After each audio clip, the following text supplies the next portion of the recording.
کہا جاتا ہے کہ سلطان محمود غزنوی کے ذہن میں ہمیشہ 3 سوال کھٹکتے رہتے۔ پہلا سوال یہ کہ میں واقعی سبکتگین کا بیٹا ہوں کہ نہیں، کیونکہ ان کے متعلق مشہور تھا کہ یہ بادشاہ کے سکے بیٹے نہیں بلکہ لیپالک ہیں۔ دوسرا یہ کہ علماء واقعی انبیاء کے وارث ہیں۔ یہ تو خود بے اختیار قوم ہے، انبیاء کا وارث تو بادشاہ وقت یا کسی با اختیار آدمی کو ہونا چاہیے۔ تیسرا یہ کہ میں جنت میں جاؤں گا یا نہیں۔ انہی 3 سوالات کو ذہن میں لے کر وہ ہمیشہ پریشان رہتے تھے۔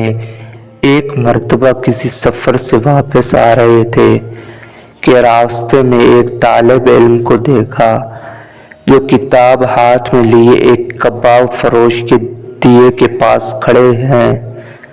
ہوا چلتی ہے تو یہ طالب علم دیے کے ذرا قریب ہو جاتے ہیں، زیادہ آگے بھی نہیں بڑھ سکتے، کہیں کباب فروش یہ نہ کہے دے کہ بھائی لینا تو پھر کھڑے کیوں ہو۔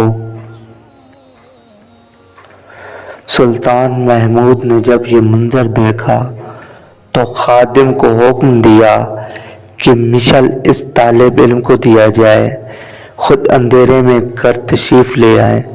اسی رات خواب میں آپ صلی اللہ علیہ وآلہ وسلم کی زیارت ہوئی۔